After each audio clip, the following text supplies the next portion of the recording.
మరణించిన తర్వాత మన స్థితి ఎలా ఉంటుందంటే, ధనవంతుడొకడు బహుగా సుఖపడుతుండేవాడు.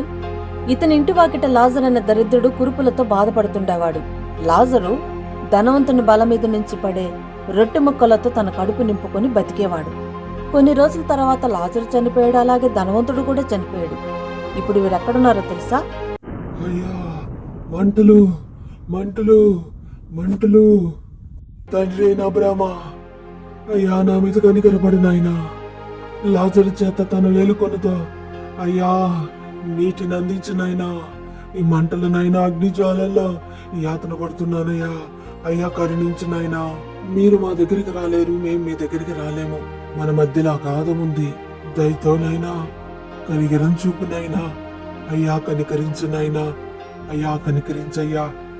నీవు నీ బ్రతుకు దినమంతా కూడా నీకిష్టమైనట్లుగా సుఖం అనుభవించావు. భయము భక్తి ఏమీ లేకుండా సుఖం అనుభవించావు. నీ ఇంటి వాకిట ఉన్న లాజరు బహుగా కష్టాలు అనుభవించాడు. ఇప్పుడు నెమ్మది పడుతున్నాడు, నువ్వు యాతన పడుతున్నావు. అయ్యో తండ్రి, నాకు 5 మంది సహోదరులు ఉన్నారయ్యా. వాళ్ళు కూడా ఈ యాతన స్థలానికి రాకుండా కాపాడటానికి నా యందు దయ ఉంచి వారి దగ్గరకు పంపయ్యా. నేను వెళ్ళి వారికి ఈ విషయాలన్నీ చెప్తానయ్యా. వాళ్ళు ఇక్కడికి రాకుండా కాపాడుతానయ్యా. వాళ్ళకి చెప్పడానికి మోషే ప్రవక్తలు, సేవకులు, దైవజనులు అందరూ ఉన్నారు. వాళ్ళు చూసుకుంటారు. అయ్యో తండ్రి, నేను వెళ్ళి చెప్తే వాళ్ళు ఇక్కడికి రాకుండా కాపాడుకోవచ్చయ్యా.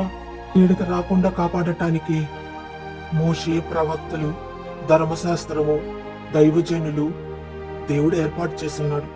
వాళ్ళు చూసుకుంటారు. వారు నీ వలె తమకిష్టమైనట్టు ప్రవర్తిస్తే, తమకిష్టమైనట్టు జీవిస్తే వాళ్ళు కూడా ఇక్కడికి వస్తారు. చూసారా, ధనవంతుడు ఏ స్థలానికి వెళ్ళాడు, తన ఇష్టానుసారంగా జీవించాడు.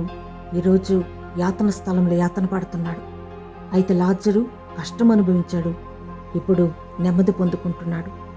మనము కూడా ఇష్టానుసారంగా కాకుండా దైవ చిత్తానుసారంగా జీవిస్తే నెమ్మది స్థలానికి చేరుకుంటాం. Praise the lord.